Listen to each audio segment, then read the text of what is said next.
اب یعنی شیطان تو نکل چکا ہے، اسے قیامت تک کے لیے مہلت مل چکی ہے، اور اب اللہ تعالیٰ نے آدم علیہ السلام کو نصیحت کی ہے اور ان کی بیوی کو سیدہ حوا کو، وَيَا آدَمُ اسْكُنْ أَنْتَ وَزَوْجُكَ الْجَنَّةَ، اور ہم نے آدم سے کہا کہ تم اور تمہاری بیوی اب رہو جنت میں، فَكُلَا مِنْ حَيْثُ شِئْتُمَا، اور جہاں سے جو چاہو تم کھاؤ، یہ جنت اب تمہارے لیے رہنے کی جگہ ہے،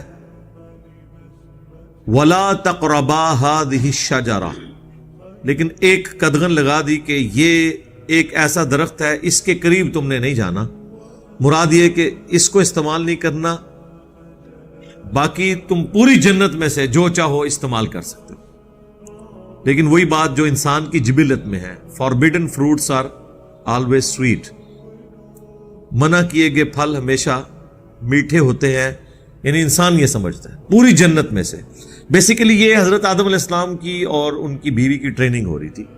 اللہ نے تو اپنی ڈیسٹنی میں مقرر کر دیا تھا کہ ان کو میں نے زمین پہ اتارنا ہے، اس کے لیے ایک ٹیسٹ رکھا گیا کہ انسان کو حق اور باطل میں تمیز کا مادہ دیا جائے، اس کے باوجود بعض اوقات انسان وقتی طور پر حق سے اناد کرتا ہے اور برائی کا راستہ اختیار کرتا ہے، لیکن اس میں اپروچ یہ ہونی چاہیے کہ جب آپ کو آپ کی غلطی پر مطلع کیا جائے تو آپ رجوع کریں اور فوراً معافی مانگ لیں۔ اسی کا نام آدمیت ہے، آدم۔ اور غلطی کا احساس ہونے کے باوجود، اسے احساس دلانے کے باوجود اپنی غلطی کے اوپر جسٹیفیکیشن دینا، یہ شیطنت ہے، شیطانیت ہے۔ یہی کام شیطان نے کیا تھا جو ہم پچھلی دفعہ کور کر چکے ہیں۔ تو یہ ایک پریکٹس تھی کہ اب دیکھ لیں پورے جنت میں ہر پھل کو تم استعمال کر سکتے ہو پوری جنت کے اندر، سوائے ایک درخت کے۔ یعنی جو حلال ہے اس کا دائرہ کار بہت بڑا ہے، حرام کا دائرہ کار بڑا چھوٹا ہے۔ چند چیزیں جو حرام ہیں، باقی سب حلال ہے۔ سورۃ النساء میں آیا کہ یہ حرمت والے رشتے، آیت نمبر 22 میں 23 میں، باقی کہا کہ اس کے علاوہ دنیا کی ہر عورت تمہارے لیے حلال ہے۔ باقی آپ دیکھ لیں کھانے پینے کی چیزوں میں بھی چند ایک چیزیں جو حرام ہیں، باقی جو چیز نہیں بتائے گی وہ اپنی اصل میں حلال ہے۔ تو یہاں پہ بھی اللہ تعالیٰ نے بیسیکلی پریکٹس کروائی کہ انسان ہمیشہ اس کی طرف مائل ہوتا ہے جس چیز سے اسے منع کیا جاتا ہے۔ یہی ہمارے ماں باپ کے ساتھ بھی ہوا۔ اللہ تعالیٰ نے فرمایا پوری جنت ہے لیکن یہ ایک درخت ہے۔ اب اس درخت کی کوئی تفصیل نہیں آئی کہ یہ کون سا درخت تھا، اور نہ یہ کوئی اتنا اہم ہے کہ وہ درخت کون سا تھا کہ جس کا فروٹ کھانے کی وجہ سے اللہ تعالیٰ نے انہیں جنت سے نکال دیا اور سارے معاملات ہوئے۔ اس میں میسج یہ ہے کہ اللہ تعالیٰ نے جن چیزوں سے منع کیا ہے اس میں بچنے میں ہی عافیت ہے، پوری زندگی کے اوپر اس کو لے کے چل رہا ہے۔ فَتَكُونَا مِنَ الظَّالِمِينَ، اگر ایسا ہوا تو پھر تم دونوں ظالموں میں شمار ہو جاؤ گے۔ اچھا، اب یہ جتنی آیات مسلسل 1 درجن سے زیادہ آیات ہیں، آپ دیکھیں گے اس میں تثنیہ کا صیغہ استعمال ہوا ہے۔ تم دونوں، تم دونوں، ان دونوں، ان دونوں نے یہ کیا، ان دونوں نے پھر معافی مانگی، ان دونوں کو معاف کر دیا۔ یعنی اللہ تعالیٰ نے سنگل آؤٹ نہیں کیا مرد کو اور نہ عورت کو۔ کرسچینٹی کے اندر یہ سمجھا جاتا ہے کہ یہ ایکسس آف ایول، ایو ہے، یعنی ہوا۔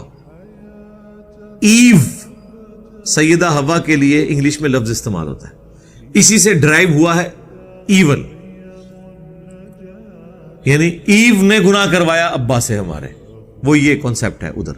لیکن قرآن حکیم میں جہاں بھی یہ چیز آئے گا آپ دیکھیں گے کہ ان دونوں نے یعنی صیغہ سنگولر کا نہیں استعمال ہوا، تثنیہ کا ہوا ہے۔ جمع کا اس لیے نہیں ہوا کہ جمع عربی میں 3 سے شروع ہوتی ہے، ٹھیک ہے نا۔ مشرق سنگولر، مشرقین 2 مشرقیں، مشارق 3 یا 3 سے زیادہ۔ تو یہاں پہ آپ دیکھیں تثنیہ کے صیغے آپ کو ملیں گے۔ فَوَسْوَسَ لَهُمَا، ان دونوں کو وسوسہ دلایا، اگر ہوتا نا فوسوس لہو تو سنگولر کا سیگا ہوتا، لہم ہوتا تو پلورل کا سیگا ہوتا. اچھا وہ پلورل کا سیگا بھی بعض جگہ آیا ہے، وہاں پہ پوری انسانیت کو اللہ نے مراد لی ہے کیونکہ انہی دونوں سے آگے نسل چلنی تھی نا، لیکن یہاں پہ اسپیسیفکلی تثنیہ کا سیگا ہے. فوسوس لہم الشیطان، تو ان دونوں کو وسوسہ دلایا شیطان نے، لیبدی لہما ما وری عنہما من سوآتہما، تاکہ بے پردہ کر دے ان کے لیے جو ڈھانپا گیا تھا ان کی شرمگاہوں سے. اس سے یہ لگتا ہے کہ کوئی جنتی لباس تھا جو دونوں کو پہنایا گیا تھا، اور وہ جیسے ہی پھل کھایا ان کے جسم سے وہ لباس اتر گیا اور ان کی شرمگاہیں ایک دوسرے پر آشکار ہو گئی. یعنی یہ فربیڈن فروٹ کھانے کی وجہ سے اللہ تعالیٰ کی طرف سے ایک سزا ہوئی. اب وہ جنتی لباس کس طرح کا تھا اس کی کوئی تفصیل آئی نہیں ہے. مختلف روایتیں، اب اسرائیلی روایتوں میں ملتا ہے یہ ناخن جو ہے یہ اس جنتی لباس کی باقیات ہیں. میری تو نہیں عقل مانتی کہ اس طرح کا کوئی لباس ہو، تو بڑا ہارڈ ہے، پورے جسم پہ تو یہ ہو، واللہ عالم. باقی اس میں صرف اتنا ہی ذکر ہے کہ ان کے جسم کے جو جنتی لباس تھا وہ اتار دیا گیا اور شرمگاہیں ان کے لیے ظاہر ہو گئی.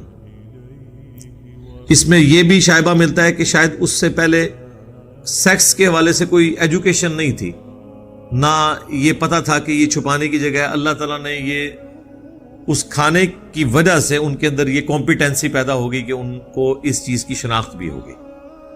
اور آج بھی آپ دیکھ لیں جو کھاتے پیتے لوگ ہیں نا، ان کے اندر یہ اس طرح کی چیزیں زیادہ کودتی ہیں. جس کو 2 وقت کی روٹی کی فکر ہو وہ بیچارہ ان کاموں میں نہیں پڑتا. عیاشی سارے وہ لوگ کرتے ہیں جن کے پیٹ بھرے ہوئے ہوتے ہیں، جتنا کھاتے ہیں اتنی شہوت ان کے اندر کودتی ہے. وقال، اور کہا، کس نے؟ شیطان کی طرف آ رہا ہے کہ شیطان نے جو وسوسہ دلایا تو وہ کون سا وسوسہ تھا؟ ما نہاکما، تم دونوں کو نہیں منع کیا گیا، ربکما، تم دونوں کے رب کی طرف سے، عن ہذہ الشجرہ، اس کھانے سے متعلق کہ تم نے یہ درخت کا کھانا نہیں کھانا، اس کا فروٹ نہیں کھانا، الا، مگر اس لیے، ان تکونا، کہ کہیں ایسا نہ ہو کہ تم دونوں ہو جاؤ ملکین، فرشتے، او تکونا من الخالدین، یا تم ہمیشہ کے لیے زندہ رہنے والے بن جاؤ. شیطان نے انہیں وسوسہ کیا دلایا؟ اچھا اب وہ کہتے ہیں جی شیطان کی شکل میں آیا تھا. او بھائی جس شکل میں بھی آیا تھا آپ کا اس سے کیا لینا دینا؟ وہ جی شیطان جنت کے اندر کیسے چلا گیا؟ بڑی عجیب و غریب روایتیں مشہور کی ہیں. جی سانپ کی شکل میں تھا، وہ جناب دروازے کے نیچے سے گھس گیا. بھائی اللہ تعالیٰ نے جب اسے قدرت دی تھی وسوسہ دلانے کی تو شیطان کو فزیکلی کہیں جانے کی ضرورت نہیں ہے. شیطان دنیا میں جہاں کہیں بھی بیٹھا ہو، اللہ نے اسے یہ طاقت دی ہے کہ وہ کسی کے دل میں بھی وسوسہ ڈال سکتا ہے. یہ اس کو پاور دی ہے اللہ نے آزمائش کے لیے. اصل مقصد یہ کہ آپ نے اس بات کے اوپر توجہ کرنی ہے کہ شیطان انسان کو وسوسہ دلاتا کیسے ہے. اسے لمبی امیدیں دلا دیتا ہے، جینے کی خواہش ہمیشہ کے لیے یہ انسان کے اندر موجود ہے. انسان کی انسٹنکٹ میں ہے کہ وہ مرنا نہیں چاہتا، اور یہ خواہش اللہ تعالیٰ جنت میں اس کی پوری کر دے گا، ہمیشہ کی زندگی اسے مل جائے گی. ایک یہ خواہش ہے، دوسرا خدا بننے کی خواہش ہے انسان کے. اسی لیے انسان نے خدائی کا دعویٰ کیا ہے. یہ خواہش بھی اللہ تعالیٰ پوری کر دے گا اس درجے میں کہ خدا کی جو کوالٹی ہے کن فیکون، کہ جو خواہش کرو وہ تمہیں مل جائے، یہ انسان کو اللہ تعالیٰ دے دے گا. البتہ خالق اور مخلوق کا فرق تو رہے گا، ظاہر ہے. یہ نہیں ہو سکتا کہ خالق اور مخلوق کا فرق ختم ہو جائے. ہماری زندگی مستعار ہے اللہ سے، اللہ کی ذاتی ہے، ہماری ادھار کی ہے. ہم بھی ہمیشہ زندہ رہیں گے لیکن اللہ کے عطا کرنے پر. اللہ کی زندگی اپنی ہے، وہ کسی کا محتاج نہیں ہے. ہماری خواہشات کی تکمیل اللہ کی وجہ سے ہوگی، کن فیکون، یہ اللہ کی عطا سے ہوگا. اللہ کی یہ کوالٹی اپنی ہے. والحی القیوم، وہ زندہ ہے، سب کو تھامنے والا ہے. اسی کے لیے میں نے ایک ٹرم ڈیوائز کی ہے، منی گاڈ، اس اعتبار سے کہ اللہ تعالی انسان کی وہ چھپی ہوئی خواہش. تو مجھے بتائیں انسان کے اندر جو یہ خواہش ہے یہ رکھی کس نے؟ اللہ نے. کریٹر سے بہتر کون سمجھ سکتا ہے؟ الا یعلم من خلق، کیا وہی نہ جانے گا جس نے تمہیں پیدا کیا؟ یہ آتا ہے نا سورۃ الملک میں. اسے پتا ہے اس نے کیا کیا خواہش رکھی ہے. سیکس رکھا ہے، اللہ نے حوریں رکھ دی ہیں. کھانے کی خواہش رکھی ہے، ہر کھانے کی چیز وہاں پہ موجود ہے. انسان کی مرضی چلے. خدائی کا دعویٰ کیوں کیا فرعون نے؟ تاکہ اس کی مرضی چلے، لوگ اس کی بات مانیں، اس کا آرڈر چلے. سر فرعون کو تو مصر ملا تھا. بخاری مسلم اٹھائیں، جو سب سے آخر میں جنت میں جائے گا ہزاروں لاکھوں سال کا اپنا عذاب بھگتنے کے بعد. ڈائریکٹ نہیں، صرف ایک کلمے کی برکت سے سب سے آخر میں جو جنت میں جائے گا اسے پلانٹ ارتھ سے 10 گنا بڑی جنت ملے گی. پلانٹ ارتھ. یہاں تو لوگ ایک ملک پہ حکومت چاہتے ہیں نا، ایک سٹی پہ حکومت چاہتے ہیں، یا زیادہ تر پوری دنیا پہ چاہتے ہوں گے نا. وہ بھی دنیا پہ ان کی حکومت نہیں ہوتی ہے، دنیا کے انسانوں پہ ہوتی ہے. 2/3 تو سمندر ہے، اس کے اندر مخلوقات ہیں. مخلوقات پہ نہیں ہوتی ہے. کسی درخت کو کوئی امریکن صدر حکم دے کہ تو فروٹ اگا سکتا ہے، لیکن سر یہ تو ہر جنتی کو وہاں پہ مل جانا ہے. 10 گنا بڑی جنت.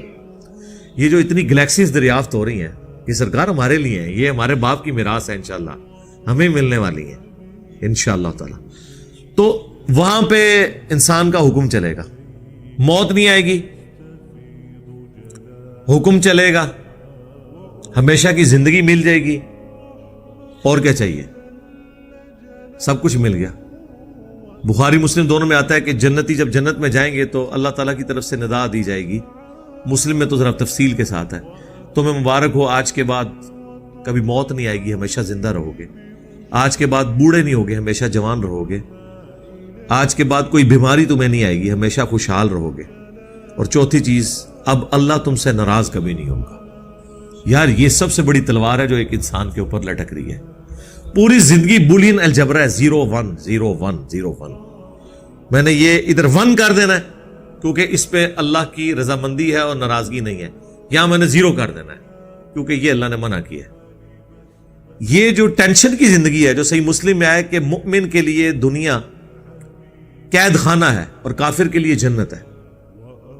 قید خانہ ہے نا اس حوالے سے، ویسے تو ہنسانا ہے سرکار. ہم سے کوئی پوچھے، ہم قید خانے میں بھی جنت میں رہ رہے ہیں. یعنی میں تو اس وقت دنیا میں جو بڑے بڑے قید خانوں میں زندگی گزار رہے ہیں ان میں سے میں ایک ہوں. میں ایک آزاد زندگی نہیں گزار سکتا. ونریبل ہوں نا دعوت کے والے سے. بزرگان دین اور ان کے ماننے والوں سے خطرات لاحق ہے، کافروں سے نہیں، بزرگان دین کے ماننے والوں سے. لیکن جو فی دنیا ہنسانا ہے کہ دنیا میں اللہ تعالیٰ آپ کو ایک غنی کر دیتا ہے، آپ گاڈ اورینٹڈ ہو جاتے ہیں، اللہ کی طرف متوجہ ہوتے ہیں، تو دنیا میں تکلیف جھیلنا آسان ہو جاتا ہے. تکلیفیں ختم نہیں ہونی. اگر ہونی ہوتی تو پیغمبروں کی ختم ہو جاتی، حسین ابن علی کی ختم ہو جاتی، نہیں ختم ہوئی. جھیلنا آسان ہو جائے گا. اسی کو کہا گیا فی الدنیا حسنہ وفی الآخرۃ حسنہ. تو پھر واقعی وہ اپنی پرفیکٹ ڈیفینیشن میں حسنہ ہوگا. دنیا ناقص ہے، آخرت پرفیکٹ ہے. اس کی ایک اور بڑی مثال ہے، دنیا میں آپ جتنی مرضی محنت کر دیں جو آپ کا مقدر ہے وہ آپ کو ملے گا. یہ ہو نہیں سکتا کہ جو آپ نے محنت کی ہے ایگزیکٹلی اتنا آپ کو ملے. یہ ہو سکتا ہے کہ آپ نے کم محنت کی، زیادہ مل گیا، کیونکہ دنیا میں یہ نقص ہے. لیس للانسان الا ما سعی. یہ آخرت کے بارے میں، دنیا کے بارے میں نہیں ہے. جو انسان کوشش کرتا ہے اس کے لیے وہی ہے. آخرت میں ایسا نہیں ہے. دنیا میں اگر کسی نے ایفرٹ پٹ کی ہے نا، ایٹ لیسٹ اتنا تو اسے ملے گا، بلکہ اتنا بھی نہیں. قرآن نے کہا 10 گنا، اور کسی کے لیے 700 گنا، کسی کے لیے اس سے بھی زیادہ. آخرت میں یہ نقص نہیں ہوگا. یہ دنیا کا نقص ہے کہ ایک بندہ ایفرٹ کرتا ہے، کامیاب ہو بھی سکتا ہے، ناکام بھی ہو سکتا ہے. آخرت میں اس نے کامیاب ہونا ہی ہونا ہے، 10 گنا اس کو ملنا ہے کم از کم. اسی بات کو اللہ تعالیٰ یقین دلانے کے لیے نا بار بار آخرت کے بارے میں کہتا ہے اللہ تعالیٰ اپنے وعدے کی خلاف ورزی نہیں کرتا. یہ بات کیوں کہتا ہے اللہ؟ دنیا کے لیے تو نہیں کہتا. کیونکہ دنیا کے بارے میں تو اللہ نے کہہ دیا انہیں اپنی مرضی سے دینی ہے، اس لیے دنیا میں اللہ نے وعدہ بھی نہیں کیا ہوا اس طرح کا۔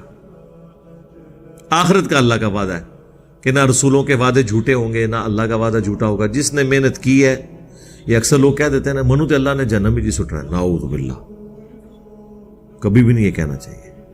بخاری مسلم کی حدیث ہے میں اپنے بندے کے گمان کے قریب ہوں جیسا میرے بارے میں گمان کرے، لیکن چھڑا گمان ہی نہیں، نرا گمان نہیں، ایفرٹ پٹ کرنے کے بعد۔ میں نے دیکھا کہ یہ لوگ بڑے کانفیڈنٹ ہیں، دھڑلے سے برائیاں کرتے ہیں، کہتے ہیں نہیں جی اللہ بخش دے گا، مجھے پتا ہے، تو انہوں کچھ بھی نہیں پتا، ڈنگرا کچھ بھی نہیں پتا۔ اگر یہ بات ہوتی تو پیغمبر ڈرا کے جاتے۔ ہاں، پوری ایفرٹ پٹ کرنے کے بعد اگر آپ سے کوئی پوچھے کہ ہاں جی آپ کو یقین ہے آپ نے جنت میں جانا ہے، تو آپ کہا کریں انشاءاللہ مجھے یقین ہے کہ میں نے جنت میں جانا ہے، کیونکہ میرے پیغمبر کا وعدہ سچا ہے، میرے رب کا وعدہ سچا ہے کہ جو پیغمبروں کی پیروی کریں گے ہم انہیں جنت میں بھیجیں گے۔ یہ قصہ آدم اور ابلیس جب شروع میں آیا ہے سورۃ البقرہ میں، تو اللہ تعالیٰ نے کیا فرمایا کہ قُلْ نَهْبِطُوا مِنْهَا جَمِيعًا، پھر ہم نے آدم اور اس کی بیوی سے کہا تم سب کے سب زمین میں اتر جاؤ۔ فَإِمَّا يَأْتِيَنَّكُم مِّنِّي هُدًى، اب جب کبھی بھی کوئی میری طرف سے ہدایت کی کتاب تمہارے پاس آئے گی، فَمَن تَبِعَ هُدَايَ فَلَا خَوْفٌ عَلَيْهِمْ وَلَا هُمْ يَحْزَنُونَ، جو بھی قرآن کی یا کتابوں کی پیروی کر لیں گے پیغمبروں کی، انہیں قیامت کے دن نہ کوئی خوف ہوگا نہ کوئی غم، اور جو اللہ کی آیات کو جھٹلائیں گے وہ ہوں گے اہل جہنم، رہیں گے اس میں ہمیشہ ہمیشہ۔ اللہم اجرنا من النار، اللہم انا نسألک جنت الفردوس مع النبیین والصدیقین والشہداء والصالحین، آمین۔ تو وہاں پہ دیکھ لیں اللہ نے وعدہ کر دیا ہے آخرت میں کوئی نقصان نہیں۔ اس لیے آپ دیکھیں جگہ جگہ قرآن میں یہ بھی آتا ہے ہم کسی کے عمل کرنے والے کے عمل میں کمی بھی نہیں کریں گے، اس کو کوئی نقصان بھی نہیں ہوگا۔ یہ اس لیے کہا جاتا ہے کہ دنیا میں یہ رول نہیں ہے نا، انسان کو وسوسہ آ سکتا تھا کہ اگر محنت کا رزلٹ ہی نکلنا ہے تو ڈاکٹر طاہر القادری صاحب نے تھوڑی محنت کی ہے، وزیر اعظم تو کوئی نہیں بنے۔ ہاں، کسی کو خیال آ سکتا ہے نا، ہر حربہ انہوں نے استعمال کیا ہے۔ تو آخرت کے لیے جو محنت کرتا ہے نا اسے انعام مل جاتا ہے، اس کو کوئی گلہ شکوہ نہیں ہوگا۔ اب یہ انسان کے اندر خواہشات کچھ چھپی ہوئی ہیں، وہ پوری ہونی ہے جنت میں جا کے، لیکن خواہشات اندر موجود ہیں۔ یہ ساری باتیں مجھے اس لیے ذہن میں آئی، یہ بڑی ایک بعض اوقات چیز سمجھ نہیں آتی ہے کہ جب انسان کو فرشتوں نے سجدہ کر دیا، اب انسان کو کون سی چیز ہے جو وسوسہ دلا رہی ہے کہ وہ فرشتہ بننے کی خواہش کر رہا ہے؟ بھئی تیرا مرتبہ تو بڑا اونچا ہے، تو کیوں اپنے آپ کو گرا رہا ہے؟ اور دوسری بات، او تکونا من الخالدین، کہ یا تم ہمیشہ رہنے والوں میں شامل نہ ہو جاؤ۔ یہ وہ چیز ہے کہ انسان ہمیشہ رہنا چاہتا ہے۔ انسان کو یہ پتہ چل گیا تھا کہ موت مجھے آنی ہے، شیطان نے اسے یہ وسوسہ دلایا کہ اگر یہ درخت کا تو نے پھل کھا لیا تو جو بھی اسے کھائے گا اسے موت نہیں آئے گی، وہ فرشتوں کی طرح ہو جائے گا، کیونکہ فرشتوں کو بھی موت نہیں آنی، وہ قیامت کی موت تو آنی آنی ہے، ہمیشہ کی زندگی ہے ان کے لیے۔ تو انسان کے اوپر جزوی فضیلت فرشتوں کو یہ حاصل ہے۔ موت بہرحال ایک نقص تو ہے نا دنیا کے اعتبار سے، یہ تو نیک بندہ بھی پسند نہیں کرتا موت کو۔ صحیح بخاری کی حدیث ہے نا، حدیث قدسی،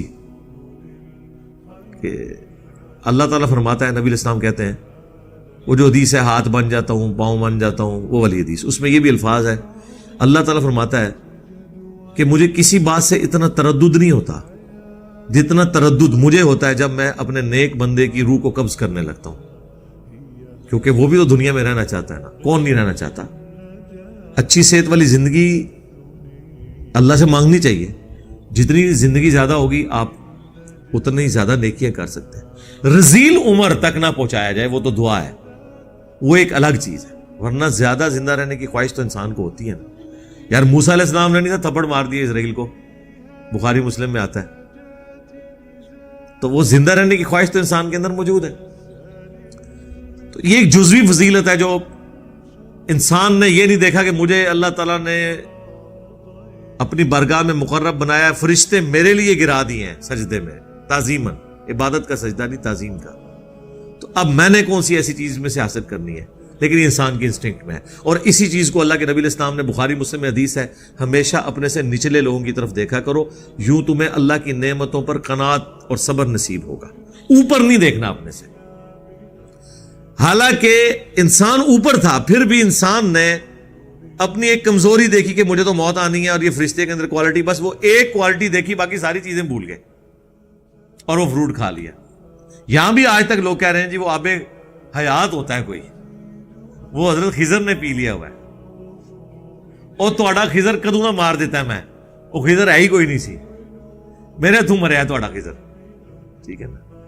میں نے تو کتنے دلائل رکھے ہیں یار خدا کے لیے، خضر کو آپ نے مروا دیا میرے ہاتھوں، کیونکہ قرآن میں ہے سورہ آل عمران میں کہ جب میرا وہ پیغمبر آ جائے تو اے نبیو تم سب نے اس کی مدد کرنی ہے اور اس کا ساتھ دینا ہے، ٹھیک ہے، اور اگر تم اس وعدے سے پھرے تو اللہ تعالیٰ نے کہا کہ تم بھی فاسقوں میں شمار ہو جاؤ گے، تم ایک دوسرے پہ گواہ ہو جاؤ، میں بھی تم پہ گواہ ہوتا ہوں۔ تو آپ مجھے بتائیں کہ غزوہ بدر میں صحابہ اکرام مہاجرین اور انصار تو پروانہ وار حضور پہ اپنی جان نثار کر رہے تھے، خضر اس ٹائم کتنے سی؟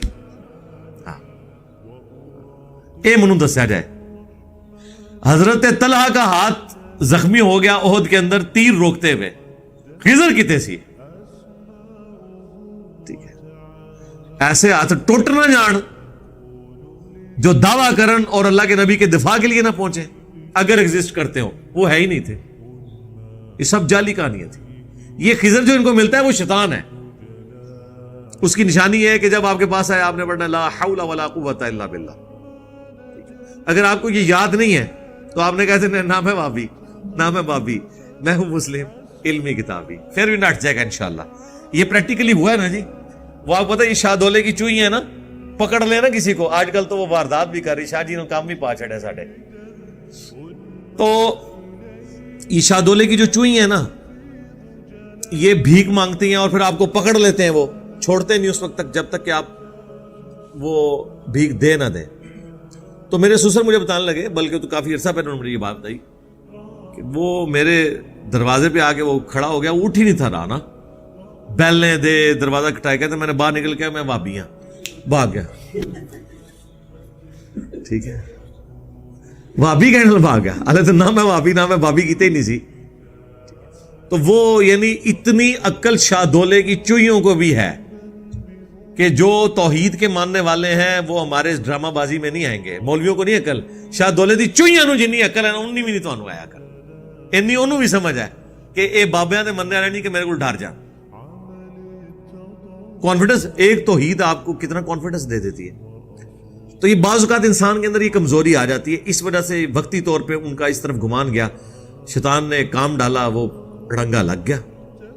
وَقَاسَمَهُمَا إِنِّي لَكُمَا لَمِنَ النَّاصِحِينَ، اور وہ ان دونوں کے سامنے قسمیں کھا کے کہنا شروع ہو گیا کہ میں بے شک بالضرور تمہارے بڑا خیر خواہ ہوں، تمہیں نصیحت کرنے والا، یعنی قسمیں اٹھا کے۔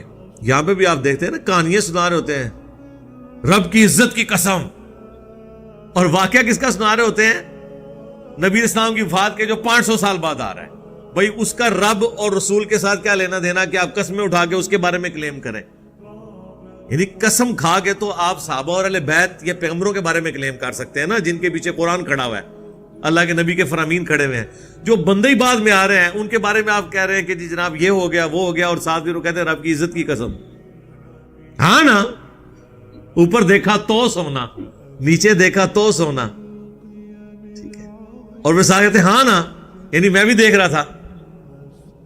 یہ وہ والی چیز ہے۔ تو شیطان نے قسم دلوائی،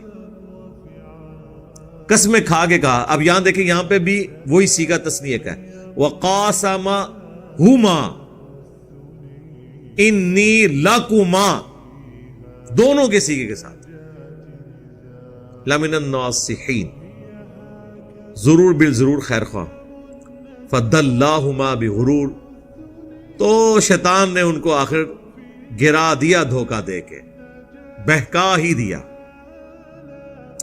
فلما پس جب ذاق الشجرہ ان دونوں نے وہ کھایا پھل اس درخت کا، بدت لہما سوآتہما تو ان کے لیے پھر ان کی شرمگاہیں ظاہر ہوگی، جنتی لباس اتر گیا، سزا مل گئی۔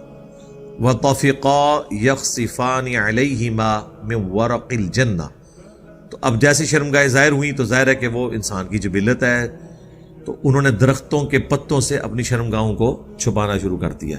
ظاہر ہے اس وقت کوئی فیکٹری نہیں لگی ہوئی تھی، وہی کپڑے تھے، ایک ہی جوڑا تھا، وہ بھی اللہ نے لے لیا، اور پھر جب اللہ لے لے تو پھر تو کچھ نہیں ہو سکتا، تو پھر انہوں نے درختوں کے پتوں سے اپنے جسم کو ڈھانپنا شروع کر دیا۔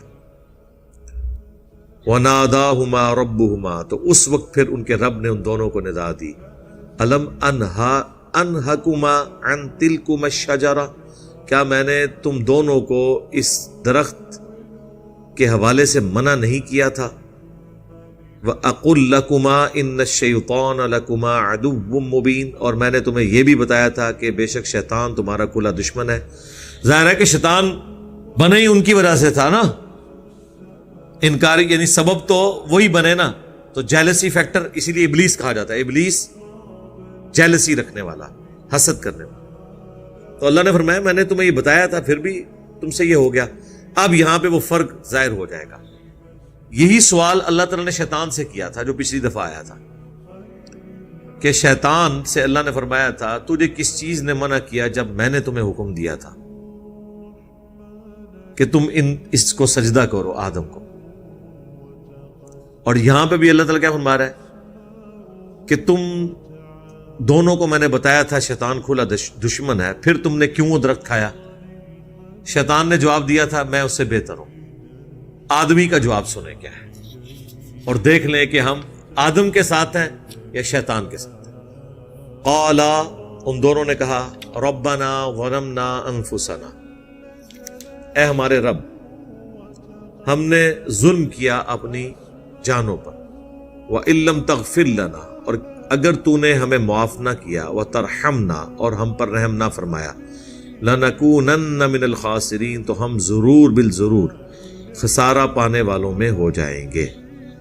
آدم علیہ السلام نے نہ صرف ان کی بیوی نے غلطی مان لی بلکہ اللہ کی طرف استغفار کیا، رحم کی اپیل کی، اور اللہ تعالیٰ نے ان کی توبہ قبول کر لی۔ یہاں الفاظ نہیں موجود لیکن سورۃ البقرہ میں باقی جگہ آتا ہے کہ اللہ تعالیٰ نے ان کی توبہ قبول کر لی، ظاہر امپلائڈ ہے، اور پھر ان کو اگلا ٹاسک دیے کہ ٹھیک ہے وہ تو ہو گیا، اس سے آگے چلو۔ اب قرآن میں واضح قصہ آدم اور ابلیس میں حضرت آدم علیہ السلام کی توبہ کا ذکر بھی آیا، یہ دعا بھی آ گئی، تو یہ دعا بالکل واضح آ گئی ہے۔ اب اس دعا کے اب یہ لے کے جائیں، آپ 14 ٹیکے لگیں گے آپ کو، آپ مولوی سے جا کے پوچھیں گے قرآن میں تو یہ دعا آئی ہوئی ہے، تو دس ماما تیری دعا کیڑی آیت وچ لکھی ہے، تو آپ کے اوپر گستاخی کے فتوے لگائے گا۔ قال اهبطوا بعضكم لبعض عدو اللہ نے پھر فرمایا اتر جاؤ اب زمین پہ، تم میں سے بعض کے دشمن ہوں گے۔ ظاہر ہے کہ جیلسی فیکٹر بھی موجود ہوگا، اور بعض کے دشمن سے مراد ہے شیطان انسان کا دشمن ہوگا، کیونکہ ہر ابن آدم کے ساتھ ایک شیطان بھی پیدا ہوتا ہے جو اس کے ساتھ اٹیچ ہو جاتا ہے، جو صحیح مسلم میں حدیث ہے، بخاری میں بھی ہے، مسلم میں تفصیل کے ساتھ ہے، ہر انسان کے ساتھ ایک جن اور ایک فرشتہ اٹیچ ہے۔ جن وہ شیطان جو اسے برائی کی طرف بلاتا ہے، اور فرشتہ اسے اچھائی کی طرف بلاتا ہے، وہ بعض کے دشمن ہیں۔ وَلَكُمْ فِي الْأَرْضِ مُسْتَقَرٌّ وَمَتَاعٌ إِلَىٰ حِينٍ اور تمہیں زمین میں رہنا ہے کچھ عرصے کے لیے، اور وہاں تمہارے لیے نفع اٹھانے کی جگہ موجود ہے۔ اللہ نے سارے ریسورسز دنیا میں دے دی ہیں، یہ تمہارا ٹیسٹ ہے۔ تو وہ ایک چھوٹا منی ٹیسٹ ہوا ہے جنت کے اندر کہ یہ کام نہیں کرنا ورنہ جنت سے نکل جاؤ گے، وہ کام کر لیا، رزلٹ نکل آیا، ایک چھوٹا ٹیسٹ تھا۔ پھر اللہ نے کہا اب تو نکل تو گئے ہو، اب زمین پہ تمہیں بساؤں گا، وہاں بھی یہ حکم دوں گا کہ یہ کرنا ہے یہ نہیں کرنا، تو جو کرے گا وہ جنت میں چلا جائے گا، جو انکار کرے گا نافرمانی کرے گا وہ جائے گا جہنم میں۔ اور دنیا میں یہ ہو رہا ہے، آپ دیکھیں اللہ تعالیٰ نے چیزیں رکھ دی، آخرت کا فیصلہ دنیا میں ہی نظر آ جاتا ہے کہ کون پیروی کر رہا ہے پیغمبروں کی کتابوں کی اور کون نہیں کر رہا۔ تو یہ اللہ تبارک و تعالیٰ نے ایک ٹیسٹ پرفارم کیا بندے کے اوپر، اور اس کے بعد اسے اب مین ٹیسٹ میں بھیج دیا. ایک سمجھ لے پہلے کوئز ہوا تھا، اس میں تو ناکام ہوا انسان، لیکن اب ناکام نہیں اسے ہونا چاہیے، کیونکہ ناکامی تو ایک دفعہ ہی ہوتی ہے نا، دوبارہ تو نہیں ہونی چاہیے. قال فیہا تحیون وفیہا تموتون ومنہا تخرجون. اللہ نے یہ بھی فرمایا اسی میں تم زندہ رہو گے، اسی میں تم مرو گے. کاش یہی معاملہ ختم ہو جاتا، لیکن پھر یہ جو دھمکی لگائی ہے ومنہا تخرجون، یہ تلوار جو لٹکا دی ہے نا، accountability of the day of judgement. اگر یہ سب کچھ ختم ہو جاتا نا یہاں پہ، یقین کریں عیاشی کی زندگی گزارتے ہیں. یہ جو تلوار لٹکا دی ہے نا کہ اس سے پھر تمہیں اٹھایا بھی جائے گا. اٹھانے کا مطلب ہے پھر پوچھا جائے گا ہاں بھائی سنا، لا یسأل عما یفعل وہم یسألون.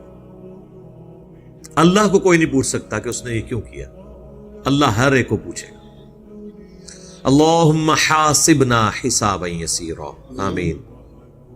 یا بنی آدم، اے اولاد آدم، قد انزلنا علیکم لباسا. اب چونکہ لباس کا ذکر ہوا تھا، جو کپڑے اتر گئے تھے ہمارے ماں باپ کے، اللہ نے اس کا ذکر کیا ہے کہ ہم نے بے شک اتارا ہے آسمان سے لباس تم پر.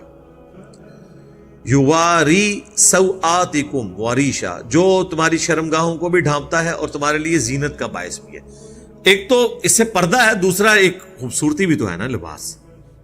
یہ آپ نوجوانوں سے پوچھیں نا جو عجیب و غریب قسم کی پینٹیں پھاڑ کے پھر رہے ہیں، عجیب و غریب قسم کی انہوں نے شرٹیں پہنی ہوئی ہیں، ٹھیک ہے، سوٹ کے اوپر کلفیں لگائی ہوئی ہیں، ٹوپیاں بس کس کس رنگوں کی پہنی ہوئی ہیں، اور ناتھانوں کی پگڑیاں آپ دیکھیں کس کس رنگ کی ہیں. تو زینت تو ہے. وَلِبَاسُ التَّقْوَى، اور جو تقوی کا لباس ہے نا، ذَلِكَ خیر، وہ ہے سب سے بہتر. یعنی یہ تو ظاہری لباس ہے نا، اپنی برائیوں کو چھپانے کے لیے تقوی کا لباس بھی ہونا چاہیے، برائیوں سے بچنے کے لیے. جس طرح اپنی شرمگاہ کی حفاظت کے لیے اور اپنی جسم کی کمزوریوں کو چھپانے کے لیے یہ ظاہری لباس ہے، اس طرح تقوی کا لباس ہونا چاہیے اپنی روحانی کمزوریوں کو اوور کم کرنا، وہ سب سے بہتر. یعنی ایک شخص نے داڑھی تو رکھی ہوئی ہے لیکن ہے وہ جھاڑی ہے، اس کے پیچھے روح کوئی نہیں. ایک عورت نے نقاب تو کیا ہوا ہے لیکن اندر وہ بدکار ہے. اب جتنی بدکار عورتیں عموماً جو یہ برائی کے اڈوں پہ آپ کو دیکھیں، یہ عام حالت میں برقعے میں نکلتی ہیں. اس کی وجہ سے برقعے کی توہین نہیں ہونی چاہیے، لیکن یہ ایک مثال ہے کہ صرف برقع پہن لینے سے کسی کے اندر حیا نہیں آ جاتی، یا داڑھی رکھ لینے سے وہ بندہ پرہیزگار نہیں ہو جاتا، جب تک کہ تقوی کا لباس اس کے اندر، گاڈ کانشیسنس نہ موجود ہو، اللہ کا خوف. ذالک خیر، وہ ہے. اچھا، اس کے اندر یہ بھی اشارہ مل گیا، یہ ویسے بڑی حیران کن بات ہے، اس طرف ابھی میرا دماغ گیا ہے کہ اللہ تعالیٰ نے فرمایا یہ جو لباس نازل کیا ہے نا، اس سے تمہاری شرمگاہ چھپتی ہیں اور تمہیں زینت ملتی ہے. اور جو تقوی کا لباس ہے نا، اصل لباس تو وہ ہے. مراد کیا کہ کوئی شخص پگڑی پہن لے، داڑھی رکھ لے، سفید کپڑوں میں اپنے اس موٹے پیٹ کو چھپا لے اور اندر کرتوت سارے برے کرے، تقوی کا لباس اس کے اندر موجود نہیں ہے، تو تیری داڑھی اور ان لباسوں کا، اس خوبصورتی کا کوئی فائدہ نہیں ہے. جو صحیح مسلم میں حدیث ہے، اللہ تعالیٰ تمہاری شکلوں اور مال کو نہیں دیکھتا، دلوں اور اعمال کو دیکھتا. تو یہ جو ظاہری لباس ہے زینت ہے، شرمگاہ چھپا دے، لیکن اس سے آپ لوگوں کو دھوکہ نہیں دینا جب تک آپ کے اندر تقوی کا لباس موجود نہیں ہے. یعنی اگر پگڑی ہے، داڑھی ہے، لباس سنت کے مطابق ہے، ٹخنے بھی ننگے ہیں، کم شیطانہ لے رہے ہیں مفتی عبدالعزیز علیہ، تو ان چیزوں کا کوئی فائدہ نہیں. دیکھ لیں سب کچھ موجود ہے. وہ قرآن شریف پکڑا ہوا ہے اس نے جب وہ کام ڈال رہا ہے. ہاں دیکھیں جناب سرکار، یہ تو کوئی دنیا دار شخص نہیں یہ کام کر سکتا کہ ایک ہاتھ میں قرآن پکڑا ہوا ہے اور جناب کپڑے بھی سنت کے مطابق پہنے ہوئے ہیں.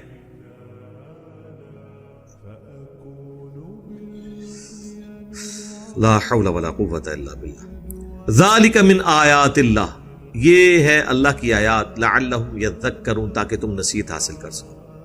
اللہ جیسا کون شفیق ہوگا کہ ہر چیز کھول کھول کے بیان کر رہے ہیں. یا بنی آدم، اب یہ بہت سخت آیات ہیں، یہ وہ آیات ہیں جن کا درس دینا حرام، جس کو بیان کرنا حرام، کیونکہ اس میں انبیاء کی گستاخی ہو جاتی ہے. جی بارے شریعت میں لکھا ہوا ہے سٹارٹ میں کہ جن آیات کے اندر اللہ تعالیٰ نے نبیوں پر عطا فرمایا ہے ان آیات کو تلاوت کے علاوہ بیان کرنا حرام ہے. اور اس آیت کے اندر اللہ تعالیٰ حکم دے رہا ہے کہ یہ آیات میں نے نازل ہی اس لیے کی ہیں کہ ان کا درس ہونا چاہیے. وہ سن لیں. یا بنی آدم، اے اولاد آدم، لا یفتننکم الشیطان، کہیں شیطان تمہیں بھی فتنے میں مبتلا نہ کر دے، کما اخرج ابویکم، جس طرح تمہارے ماں باپ کو اس نے نکلوا دیا تھا، من الجنہ، جنت سے، ینزع عنہما لباسہما، اور اس سے بڑی بات تاکہ وہ ان کے کپڑے اتروا دے، لیریہما سوآتہما، تاکہ ان کی شرمگاہیں ان پہ کھل جائیں. کتنی گستاخی ہے جی. یعنی اللہ تعالیٰ مارا ہے کہ حضرت آدم اور ان کی جو بیوی ہے، شیطان نے ان کو جنت سے نہ صرف نکلوایا، کپڑے اتروا دیے ان کے. تو دیکھنا اے اولاد آدم کہیں تمہارے بھی کپڑے نہ اتروا دیں. تو یہ اللہ تعالیٰ کہہ رہا ہے کہ میں یہ آیات کھول کھول کے کیوں بیان کر رہا ہوں کہ آدم علیہ السلام سے یہ مسئلہ ہوا تو تمہارے ساتھ بھی کہیں نہ ہو جائے، تاکہ تم اس سے عبرت حاصل کرو. اور آپ کا مولویہ کہہ رہا ہے بیان کرنا حرام، گستاخی کا پہلو نکلے گا. انہ یراکم، بے شک وہ تو دیکھتا ہے تمہیں، ہوا وقبیلہ، وہ بھی اور اس کی پورا کنبہ، من حیث لا ترونہم، وہاں سے جہاں تم نہیں اسے دیکھتے. ظاہر ہے جنات ہمیں نظر تو نہیں آتے جب تک کہ کوئی ایسے خاص جن جو انسانی شکل میں نہ آ جائیں، جو اکثر جمعے کے خطبوں میں ممبروں پہ نظر آتے ہیں آپ کو. اس کے علاوہ تو آپ کو شیاطین نظر نہیں آ سکتے. اِنَّا جَعَلْنَا الشَّيَاطِينَ أَوْلِيَاءَ لِلَّذِينَ لَا يُؤْمِنُونَ، بے شک ہم نے بنا دیا ہے شیاطین کو دوست ان لوگوں کا جو بات نہیں مانتے. میں نے ترجمہ کیا کیا ہے؟ جو بات نہیں مانتے. لفظی ترجمہ اگر میں کر دیتا جو ایمان نہیں لاتے تو اس سے بات کھلنی نہیں تھی. آپ نے فوراً اس سے سمجھنا تھا یہ ہندوؤں کے بارے میں، عیسائیوں کے بارے میں، ایتھیسٹ کے بارے میں. ایمان والا کون ہوتا ہے؟ جو بات مانتا ہے. ایمان والا بھی تو ماننے والا ہوتا ہے نا، جس نے مان لیا. نہ صرف مان لیا بلکہ اللہ رسول کی بھی مان لی. تو شیاطین ان لوگوں کے دوست ہیں جو بات اللہ اور اس کے پیغمبر کی نہیں ماننے والے ہوتے ہیں. مراد یہ کہ جو اللہ اور ان کے پیغمبروں کی بات مان لیں وہ شیاطین کے ہتھے نہیں چڑھیں گے. اس میں امپلائیڈ ہے نا. تو مسئلہ تقدیر بھی اس سے حل ہو گیا. اکثر لوگ پوچھتے ہیں مسئلہ تقدیر، ان کو میں کہتا ہوں کہ سورہ طٰہٰ کے اندر قصہ آدم اور ابلیس بیان ہوا ہے نا، وہاں جا کے ذرا دیکھو اللہ نے مسئلہ تقدیر کو کس طرح سالو کیا ہے.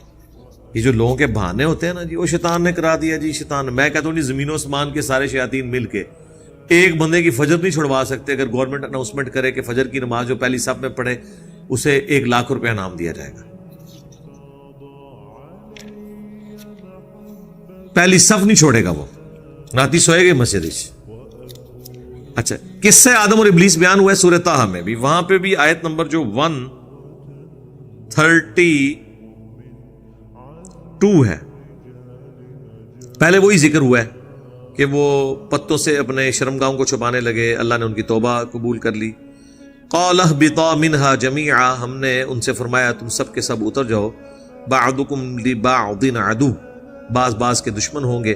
فَإِمَّا يَأْتِيَنَّكُمْ مِنِّي هُدًى، تو پس اب جب کبھی بھی تمہارے پاس میری طرف سے کوئی ہدایت کی بات آئے گی، یعنی پیغمبر اور کتابیں، فَمَنِ اتَّبَعَ هُدَايَ، تو جو کوئی پیروی کرے گا ہدایت کی، فَلَا يَضِلُّ وَلَا يَشْقَى، تو نہ وہ گمراہ ہوگا اور نہ بدبخت ہوگا. کتنی پیاری بات ہے. یعنی بدبختی انسان خود کماتا ہے. اللہ فرما رہا ہے جو کتابوں کی اور پیغمبروں کی پیروی کرے گا نا اپنی مرضی سے، وہ نہ گمراہ ہوگا نہ بدبخت ہوگا. بدبختی انسان خود کماتا ہے. وَمَنْ أَعْرَضَ عَنْ ذِكْرِي، اور جو ہمارے ذکر سے غفلت اختیار کرے گا، فَإِنَّ لَهُ مَعِيشَةً ضَنْكَ، تو اس کے لیے پھر اللہ تعالیٰ معیشت بھی تنگ کر دے گا، دنیا میں بھی اور آخرت میں بھی. تو یہ بدبختی انسان خود کماتا ہے. شیطان اللہ نے آزمائش کے لیے انسان کے ساتھ اٹیچ کیا ہے، لیکن اسے اختیار کوئی نہیں دیا. اس کے اوپر میں پچھلی دفعہ کافی تفصیل سے بول چکا ہوں. وَإِذَا فَعَلُوا فَاحِشَةً، جب کوئی وہ بے حیائی کا کام کرتے ہیں قالوا وجدنا علیہا آباءنا، وہ کہتے ہیں ہمارے آباء و اجداد کو ہم نے ایسا ہی کرتے ہوئے دیکھا تھا، واللہ امرنا بہا، اللہ نے ہمیں اسی چیز کا حکم دیا ہے۔ وہی جو ہم کہتے ہیں نا یہ کہاں لکھا ہوا ہے، کہتے ہیں بزرگ کر رہے ہیں، اور جی بزرگ بھی تو اللہ نے کہنے تھے ہی کر رہے ہیں نا، پیچھے تو اللہ ہی ہے نا، وہی چیز ہے۔ تو مشرکین عرب ننگا طواف کرتے تھے، سب سے اعلیٰ طواف ہوتا تھا کعبے میں وہ جو بالکل الف ننگا ہو کے کرتا تھا، اور وہ کہتے تھے دیکھیں جب انسان پیدا ہوا اس وقت بھی تو اس کے جسم پہ کوئی لباس نہیں تھا، تو اب اللہ نے انسان کو بغیر لباس کے پیدا کیا، تو سب سے افضل طواف کعبہ وہ ہوگا جب انسان اپنا لباس خود اتار دے اور ننگا طواف کرے۔ یہ اس کی طرف اشارہ ہے کہ وہ جب یہ بے حیائی کا کام کرتے تھے، جو پھر نبی الاسلام نے جب 8 ہجری میں فتح مکہ ہوا اور 9 ہجری میں حضرت ابوبکر صدیق رضی اللہ تعالیٰ عنہ کو امیر حج بنا کے بھیجا، انہوں نے وہ اس سال مشرکین عرب اور مسلمانوں نے اکٹھا حج کیا تھا۔ پیچھے سے پھر آیات نازل ہوئی، حضرت علی علیہ السلام کو نبی الاسلام نے بھیجا اور کہا کہ آپ نے میری طرف سے اناؤنسمنٹ کرنی ہے، کیونکہ عرب کے لوگ قریبی رشتہ دار کی اناؤنسمنٹ کو اس کی اناؤنسمنٹ شمار کرتے تھے۔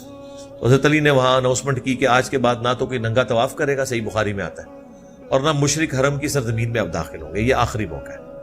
تو جو طواف اس وقت کرتے تھے ننگا طواف، تو ان سے کہا جاتا تھا یار یہ عام حالت میں تو تم بھی شرم کا چھپاتے ہو، یہ طواف کعبہ ننگے ہو کے کیوں کرتے ہو؟ تو وہ کہتے تھے ہم نے اپنے آباء و اجداد کو اس طرح ہی ناچتے ہوئے دیکھا ہے، یعنی ہمارے بزرگ بھی مجذوب تھے۔ ہاں، ننگے سر نماز نہیں ہوتی، اور جو کپڑے اتار لے وہ اللہ کا ولی ہو جاتا ہے۔ جو ننگے سر نماز پڑھ رہا ہو نا اس کے سر پہ ٹوپی رکھ دیتے ہیں، کہتے ہیں نماز نہیں ہوتی، اور جو سارے کپڑے اتار دے اس کے آگے پگڑیوں اور ٹوپیوں والے ایسے کر کے بیٹھے ہوتے ہیں۔ پیر دھنکے کے پاس نہیں جا کے سارے بیٹھے ہوتے تھے، آپ کے سارے پولیٹیشینز بیٹھتے تھے وہاں نانگے پیر کے سامنے۔ تو وہ یہ بے حیائی کا کام کرتے تھے، کہتے ہیں ہم نے اپنے آباء و اجداد کو پایا، اور واللہ امرنا بہا، اللہ نے اس کا حکم دیا، ایویں بغیر دلیل دے۔ ساڈا بھی تو طریقہ ہے نا جی نماز دا، تکیا نہیں، اپنی طرف سے بات کر دی۔ قل ان اللہ لا یأمر بالفحشاء، اے نبی سے فرماؤ بے شک اللہ تو کبھی اس طرح کے بے حیائی کا حکم دے گا ہی نہیں۔ تمہاری اسٹیٹ میں اس طرح کی کوئی بے حیائی اللہ نے رکھی ہے؟ اللہ کے مزاج میں یہ چیز ہے کہ تمہیں یہ حکم دے؟ not at all۔ اتقولون علی اللہ ما لا تعلمون، کیا تم اللہ پر ایسی بات تہمت کے طور پہ لگا رہے ہو کہ جسے تم جانتے تک نہیں ہو؟ قل امر ربی بالقسط، اے نبی تم فرماؤ میرے رب نے تو عدل و انصاف کا حکم دیا ہے۔ وَأَقِيمُوا وُجُوهَكُمْ عِنْدَ كُلِّ مَسْجِدٍ، اور یہ کہ میں سیدھا کر لوں اپنا چہرہ قبلہ کی طرف ہر نماز کے وقت۔ وَادْعُوهُ مُخْلِصِينَ لَهُ الدِّينَ، اور اسی کو پکارا جائے، اسی کو پکارو، اسی کی عبادت کی جائے، خالص کر کے اپنے دین کو اس کے لیے۔ کما بدأکم تعودون، جس طرح اس نے پہلے پیدا کیا تھا تمہیں اسی طرح تم لوٹ کے اس کی طرف جاؤ گے۔